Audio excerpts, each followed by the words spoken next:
देश की प्रभुता अखंडता के रक्षक का काम करे, राष्ट्र की सेवा। ये बताता है कि मोदी की यदि रैली में हजारों की तादाद में रहते हैं तो लोग मीडिया उसके सामने लिखते हमने के इस देश का चौथा लोकतंत्र, प्रजातंत्र का एक चौथा स्तंभ है मीडिया, और मीडिया इस देश के अंदर में काम करता है। हमने क्या मुंबई के अंदर में दिया जब बाबा साहब अम्बेडकर का वहां पर निर्माण हुआ और घर के समय में किसी मीडिया ने नहीं लिखा, लेकिन वहां तुम्हारी पब्लिसिटी थी। दुनिया के इतिहास में यह दर्ज किया गया कि दुनिया के इतिहास में यह दर्ज हुआ कि किसी की शव यात्रा में यदि कोई इतने तादाद 1956 के समय में उपस्थित थे, उसका नाम है डॉक्टर बाबा साहब अम्बेडकर। यही नहीं, डॉक्टर बाबा साहब अम्बेडकर ने 13 अक्टूबर 1935 को न्यूयॉर्क के कॉन्फ्रेंस में घोषणा की कि मैं दुर्भाग्य से हिंदू समाज में पैदा हो रहा हूँ। ये मेरे बस की बात नहीं, लेकिन मैं समाज में रह के नहीं बोलूंगा, ये मेरे बस की बात है। डॉक्टर बाबा साहब की बात को मीडिया ने नहीं कहा, लेकिन 14 अक्टूबर 1956 की वो माटी, नागपुर की नागवंशी की माटी, जहां पर सफेद पूरे वस्त्र खत्म हो गए थे, गुजरात की मिलों में वस्त्र खत्म हो गए थे, लोगों ने आ गए, किसने कहा मेरी तो रंगीन साड़ी है, आधा आंचल तू भी व्हाइट पहन, आधा आंचल मैं भी व्हाइट पहनती हूँ। और ऐसे चलते चलते लोगों ने 100-150 किलोमीटर का पैदल सफर करते हुए नागपुर की सरजमीन पर 10 लाख लोग इकट्ठा हुए। दुनिया के इतिहास में ये धर्मांतर का जो जनमानस है, ये भी एक इतिहास है, उसको भी मीडिया ने दिखाने का काम किया। जब ये मीडिया ने दिखाने का काम नहीं किया, हमारे साथियों के द्वारा बहन मालादास जी के सहयोग से, भाई विकास काड़वे जी और सुरेश पासवान जी के अध्यक्ष सहयोग से, भाई राकेश महाजन जी बड़े लगे हुए उनके सहयोग से बाबा साहब एक कार्यक्रम एक दौर निकला के मीडिया के अंदर। अब हमारी लड़ाई ये लड़ाई के बाद से हमने आंदोलन किए, हमने धरने किए, हमने बहुत सारी मीडिया निकाली, बहुत सारे पेपर निकाले, हमारे पेपर बंद हो जाते, हमारी बहुत सारी पत्रिकाएं बंद हो जाती है। इसलिए बंद हो जाती है कि एक बार 1000 पत्रिका को निकालने के लिए 22 से 25 हजार रुपए का खर्चा आता है, और वो पत्रिका हमारे समाज में जाते जाते कभी कभी पैसा नहीं पाता, जो संपादक है पत्रिका को बंद कर देता है। अभी लड़ाई हो गई है कि मैदानी जंग की लड़ाई में इलेक्ट्रॉनिक्स मीडिया की लड़ाई हो गई, और यहाँ पर हम बाबा साहब के बच्चे देखकर बाबा साहब के चलते हम अलग संगठन करने की प्रतिज्ञा करती है। दुखी होती हमें कहा गया, अभी 26 जनवरी का दिन आया, संविधान दिवस के कार्यक्रम है, हमने मंत्री से कहा ये देश के अंदर में एक अलग से क्या बताया जाता है, जिस गांधी संविधान सभा में नहीं थे, गांधी की घोषणा की जाती है। ये मैंने कहा इस सरकार के द्वारा गांधी की जयंती मनाना बंद कर दे। 5 साल में गांधी का देश के अंदर भूल गया, 5 साल के अंदर गांधी का नाम भूल जाएंगे। ये नालायक और बेवकूफी का काम करते हैं। संविधान बाबा साहब ने लिखा, गांधी की फोटो। हमने इस बार एडीएम साहब से कॉन्फ्रेंस चल रहा था, हमने कहा भाई ध्यान रखिएगा, इस बार हम उत्तम जूता वाला काम करेंगे। बोले ऐसा क्यों करोगे? हमने कहा बाबा साहब का अपमान, संविधान का अपमान और संविधान का अपमान देश द्रोह का मामला हम दर्ज करेंगे, और जब देशद्रोह का मामला जब तक होगा तब तुझे मेरी औकात समझ में आएगी। उसने कहा कि वकील साहब ऐसा कुछ मत करना, और बाबा साहब की फोटो रखने का काम इसलिए किया। हम तो पेपर में ये चीज लिए, लेकिन किसके चलते? इलेक्ट्रॉनिक मीडिया के चलते आज हम जो व्हाट्सएप और फेसबुक के माध्यम से बात कर रहे हैं, उसके चलते सफलता मिली। ऐसी हमारी बहुत सारी सफलता है जो बिलो बाबा साहब के चलते हमारे लोगों के बीच में बात जाती है। समस्या कहाँ? समस्या ये आती है कि हमारे बहुत सारे जो ग्रुप में ऐसे भी आपके के साथ जो बाबा साहब का एक बार एक बिहार का जो व्यक्ति था महाराजा जी, उसने लिखा कि बाबा साहब ने आदिवासियों के लिए कोई काम नहीं किया। मुझे दुख हुआ। डिंडोरी और सोमपुरा में दोनों आदिवासी विधायक, डिंडोरी में मैं गया, आदिवासी सम्मेलन में गया था। मैंने क्या आदिवासी सम्मेलन में मैं गया तो मेरा ये मेरा फर्ज है कि बाबा साहब की बात को आदिवासियों को समझाना। देश के अंदर में कहा जो 5 हजार वर्ष तक आदिवासियों को जिसने न्याय नहीं दिया पाया वो कोई भगवान नहीं था, और यदि किसी ने न्याय दिला पाया उसका नाम डॉक्टर बाबा साहब अम्बेडकर। आदिवासी हमने किसी तुम्हारे बाप दादा गए, बोले नहीं हम संसद में गए, बोले नहीं डॉक्टर बाबा साहब अम्बेडकर जब संविधान लिखते हैं तो सबसे पहले इन लोगों को आरक्षण की व्यवस्था कराते हैं, अनुसूचित जनजाति के लोगों को, ओबीसी के लोगों का। बाबा साहब अम्बेडकर से उस वक्त के आदिवासी नेता जयपाल सिंह कहते हैं, बाबा साहब आदिवासी का कोई प्रतिनिधित्व तो नहीं है, लेकिन बड़े उम्मीद में आपसे रखता हूँ। तो डॉक्टर बाबा साहब अम्बेडकर कहते हैं आप फिक्र न करो, मैं बैठा हूँ यहाँ पर, आप फिक्र न करो, मैं बैठा हूँ यहाँ पर। डॉक्टर बाबा साहब अम्बेडकर 15/4, 16/4 शिक्षा में, नौकरियों में और राजनीति में, विधानसभा और लोकसभा में आरक्षण की ऊर्जा कराते। यही नहीं आदिवासी के लिए 2 बात और करते पार्टी सूची और छठी अनुसूची में क्या लिखते डॉक्टर बाबा साहब, ये आदिवासी जो लोग हैं वो अपने स्वतंत्र शासन चला सकते हैं, और यही नहीं कर सकते तो अपनी सरकार के माध्यम से उसके बाद जो कोष है उसके आधार पर अपना समाज का विकास कर सकते हैं, अपने गाँव का विकास कर सकते हैं। ये कौन बताएगा? ये जब तक संविधान नहीं पढ़ेंगे तो कौन बताएगा? ये जो काम है कि आदिवासी को हम तो क्या कर रहे हैं, ये बीरो बाबा साहब के मंच से आदिवासी की बात जाना चाहिए। जय बात अभी हमारे साथी कह रहे थे, कोई बात नहीं, मैं बोलने का कोशिश कर रही हमारे को साथी कह रहे थे ओबीसी के लोग को बड़ा भ्रम है कि बाबा साहब अम्बेडकर ने हमारे लिए कोई काम नहीं किया। हमने के नालायक को एक बार मैं दिल्ली की ओर जाना था, तालकोटोरा स्टेडियम में कार्यक्रम करने, मेरे को आगरा में एक माता मेरे को मिली, बोले बेटा मेरे को दिल्ली तक चलना है। मैंने कहा माँ, मैंने उनको बैठा ला, बोले कितने बेटे? बोले मेरे 4 बेटे। मैंने कहा ये बेटा जो आगरा में था ये कौन सा नंबर का था? उसने बोले 4थे नंबर का, ये चपरासी है। मैंने कहा तेरा बड़ा बेटा क्या है? तो बोले IAS। दूसरा बेटा क्या है? तो बोले डॉक्टर। तीसरा बेटा क्या है? तो बोले इंजीनियर के घर में जब गई तो उसने पूछे कि ये कौन है? तो उसने कहा कि मनरेगा की मंत्री। डॉक्टर के घर में गई तो डॉक्टर ने बोला कि मेरी पेशेंट है, और कलेक्टर के घर में गई तो उसने बताई कि बोलिए मेरे घर के लिए काम करने वाली बात। बड़ा दुख हुआ। मैंने कहा ये भी कोख के गद्दार, माँ की कोख से जिसने जन्म लिया, जिसने दूध पिया वो गद्दार, कोई सी गद्दार। हमने कहा इन तीनों बेटों के लिए क्या करोगे? तो हमारे मराठी में कहावत है, जा तेरा सत्यानाश।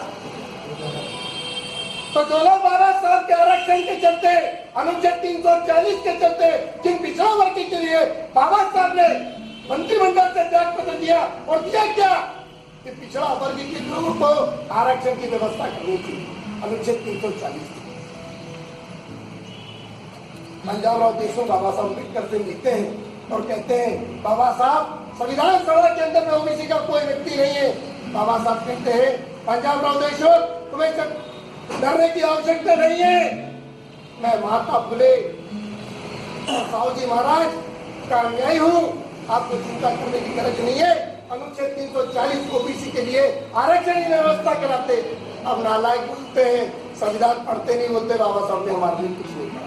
तो तुम्हारा भी सत्या, हमको ऐसा करना नहीं, लेकिन बाबा साहब ये कहते हैं कि गुलामों को गुलामी का एहसास करा दो तो अपनी जिंदगी में खुद तोड़ देंगे। ये काम हमको करना है। साथियों, मेरे को यहाँ से सीवनी जाना है, सीवनी यहाँ से 150 किलोमीटर है। वहाँ एक कार्यक्रम है धम्म प्रचार समिति के, जो काजलवाड़ी का रथ क्या है, मैं वहाँ कार्यक्रम का चीफ गेस्ट हूँ। मैं 150 किलोमीटर भाई महाराजा जी से, भाई अविनाश गाडवे जी से, भाई राकेश माले और सुरेश पासवान जी से, जिनसे मेरी सिर्फ व्हाट्सएप और फेसबुक से मुलाकात हुई, मैं रूबरू उनसे मुलाकात कर रही थी। मैं यहाँ पर आया हूँ कि आओ नई संकल्प के साथ जाते जाते आपसे कहता हूँ कि बदला जाए दृष्टिकोण तो इंसान बदल सकता है, दृष्टिकोण से शैतान बदल सकता है, बाजार की क्या मिसाल तो तूफान बदल सकता है। हम वीरो बाबा साहब के रूप का हौसला बढ़ा है, बदल जाए तो ध्यान बदल सकता है, बदल जाए तो ध्यान। साथियों, हमें बहुत सारी बातें आपके बीच में रखना था, लेकिन समय की भी नजाकत है और उससे ज्यादा मुझे अभी आवश्यक है कि मैं तो सिवनी तरफ जाना है और सिवनी तरफ जाना है। लेकिन जाते जाते एक बात आपकी बीच, हमारे बीच में मातो रमाई नहीं कर पाई। माँ तो रमाई नहीं जा पाती। हमें वीरो बाबा साहब के माध्यम से हमें बहन माला जी से निवेदन है कि आज इस देश के अंदर में भारत रत्न माँ तो रमाई को देना चाहिए, ऐसी घोषणा की जाए। और यही नहीं, उसके लिए हमको संघर्ष करना है। क्यों? माँ तो रमाई ने हमें बहुत सारी माताओं ने जन्म दी। माँ तो रमाई की कहानी एक थी, रमेश राजनाथ में गंगा था यशवंत, और एक बेटी थी, उसका नाम है गुल बाबू इंदु। एक बेटी, 4 बेटे। रमेश राजनाथ में गंगाधर की मृत्यु हो जाती, बाबा साहब की जीती। एक बेटी की मृत्यु हो जाती, बाबा साहब की जीती। गंगाधर की जब मृत्यु होती है, बाबा साहब के पास पैसे नहीं होते कफन के लिए। क्या नहीं होते? पैसे नहीं होते कफन के लिए। बाबा साहब कहेंगे, बाबा साहब से कहते हैं, बाबा साहब हम पैसे की व्यवस्था करते हैं, कफन की व्यवस्था करते हैं। बाबा साहब उनसे कहते कि आपको कफन नहीं, कोई व्यवस्था करने की जरूरत नहीं है। बाबा साहब क्या कहते? मैं माँ को कमाई देखने के लिए तो देख तो नहीं पाए, लेकिन उनके जो कंधे हैं गुना में क्या शास्त्री भवन गुना में उनके कंधे देखा, और जो चक्की से आटा की स्थिति वो देखा, जिस बर्तन में खाना खाते थे वो देखा, जिस लोटे से वो पानी निकालते थे, जिस गिलास से पानी पीते थे वो देखा। मेरे आंखों से आंसू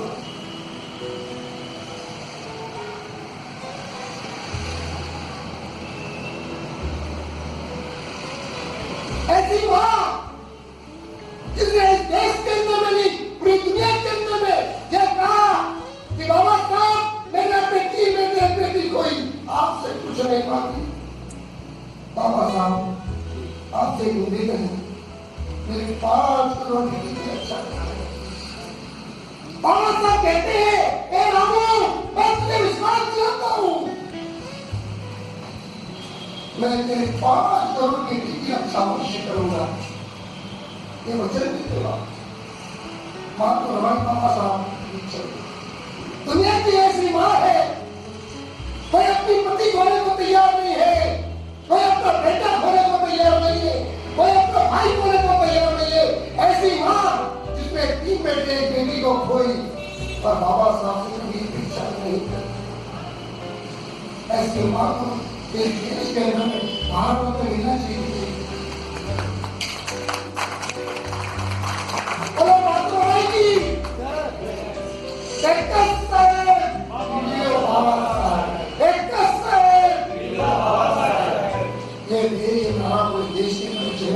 और इस नारे के आगे इस दूसरी सम्मेलन से हम करते हैं और जाते जाते अपने कहते हैं कि जो लोग इस देश के अंदर में बहुत सारे लोग पैसे की चलते ये मेरे साथ प्रोग्राम है कि इतने बड़े प्रोग्राम तो राकेश भाई बहुत सारा फंड इकट्ठा करते तब भी नहीं होता।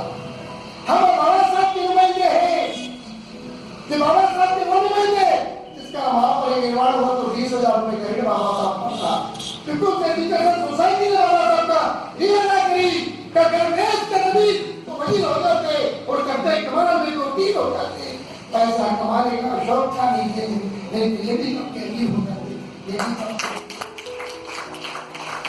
साथियों, बाबा साहब उस शख्सियत का नाम है, इसलिए हमें आज बाबा साहब के बाद हमारी नीति जिम्मेदारी हो जाती है इस मंच के माध्यम से ले जाने की, इस मंच के माध्यम से ले जाने की कि इस देश के अंदर में भारत का दुनिया में नाम है तो इसलिए है कि बुद्ध और बाबा साहब का नाम है और यही भारत की बुद्ध और बाबा साहब का नाम है, यही भारत की शान है।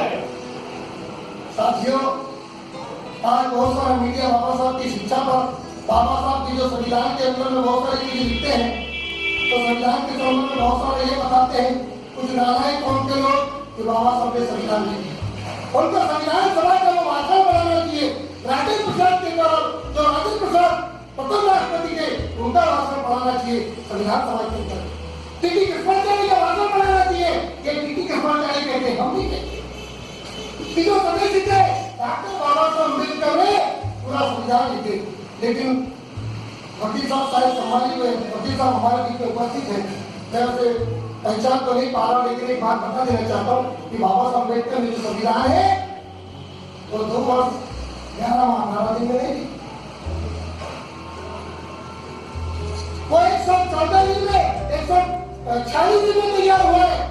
इसलिए कि जब संविधान प्रारूप समिति की बैठक हुई थी 9 दिसंबर 1946 को पीएम राव के समय बाबा साहब ने बाबा साहब 29 अगस्त 1947 में आए और तब से जब लेते हैं तो 116 में 114 पार्टी होती है और डिबेट इस बात की होती है और बहुत सारे लोग समय करवाने का काम करते हैं कि बाबा साहब ने 2 वर्ष 11 गलत वो जानकारी उसकी गलत है सब। इसलिए संविधान के संदर्भ में भी जो बात किया है वो मैं इस देश के अंदर में खत्म कर रहा है क्योंकि दुनिया ने तय कर लिया कि जहां पर बाबा साहब अम्बेडकर कोलंबिया यूनिवर्सिटी में आए और यूनिवर्सिटी में अपनी 250 वर्षगांठ पढ़ाई और 250 लोगों में से 40 लोगों की एक श्रेणी बनाई। उस श्रेणी में से कोलंबिया यूनिवर्सिटी ने कहा कि दुनिया के अंदर में कोई महान व्यक्ति है उसका नाम है डॉक्टर बाबा साहब। ये कोलंबिया ने कहा भारत के नाम बोलते हैं ये बाबा साहब ने संविधान दिया। कांग्रेस और बीजेपी आरएसएस के लोग इस बात को लगे तो ये बात हमको समझ के नहीं लेके जाना चाहिए। किस माध्यम से बाबा साहब के माध्यम से कि हमारा व्यक्ति है यही नहीं और एक पढ़ के ये लोग बाबा साहब कहते हैं कि बाबा साहब किसी को लगता है कि पीएचडी है। दुनिया के पहले महापुरुष बाबा साहब अम्बेडकर कि दुनिया का पहले महापुरुष पूरी दुनिया के अंदर में भी किसी महापुरुष की जयंती मनाई जाती है तो उसका नाम है डॉक्टर बाबा साहब। यही नहीं डॉक्टर बाबा साहब दुनिया के पहले महापुरुष है जिन्हें दुनिया की 3 यूनिवर्सिटी पढ़ी।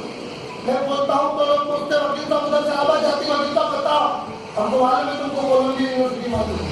डॉक्टर बाबा साहब अम्बेडकर ने लंदन एकाउंट यूनिवर्सिटी लंदन में डॉक्टर बाबा साहब अम्बेडकर ने 5 यूनिवर्सिटी जर्मनी यूरोप में पढ़ी और डॉक्टर बाबा साहब अम्बेडकर कोलंबिया यूनिवर्सिटी दुनिया की 3 महान यूनिवर्सिटी में डॉक्टर बाबा साहब अम्बेडकर ने अध्ययन किया। यही साथियों मैं आपसे जाते जाते इतना निवेदन करूंगा एक शिवराज की बस्ती का एक उदाहरण देते देते आपसे विदा लूंगा। इसलिए विदा लूंगा कि डॉक्टर बाबा साहब अम्बेडकर जब कॉन्फ्रेंस कॉन्फ्रेंस में जाना होता है और दौरान में जा नहीं पाते एक शिवराज की से कहते हैं कि डॉक्टर बाबा साहब क्या कहते एक शिवराज जाते जाते ऐसा हो सकता है कि तेरी मौत हो जाएगी क्योंकि चल रहा है। इन शिवराज की बस्ती क्या है ये कहती है कि बाबा साहब अम्बेडकर आज के इस आंदोलन में मेरा पति मैं और मेरा बेटा आहुति में कुर्बान हो गए तो मैं सौभाग्य समझूंगी। इन शिवराजों की पत्नी कहती है तो साथियों वो इस वक्त में कहती कि मेरा पति सही हो जाए मेरा बेटा सही हो जाए या मैं सही हो जाऊं तो बाबा साहब के लिए हम इस हमारा सौभाग्य होगा। हम चाहते हैं साथियों मरने के लिए तैयार थे। बहुत सारे लोग बाबा साहब के आंदोलन के लिए कुर्बान हो गए। बहुत सारे लोग बाबा साहब के आंदोलन को बढ़ाने के लिए अपने जीवन त्याग दिया। बहुत सारे लोग बाबा साहब के आंदोलन के लिए नौकरी छोड़ दी। बहुत सारे लोग बाबा साहब के आंदोलन के लिए अपना सब कुछ कुर्बान कर गए। हमारे पास एक व्हाट्सएप और फेसबुक है एक मीडिया है और इस इलेक्ट्रॉनिक मीडिया के माध्यम से हमको घर बैठे बैठे बाबा साहब घर पहुंचा रहे हैं। हर अम्बेडकर हर अम्बेडकर हर अम्बेडकर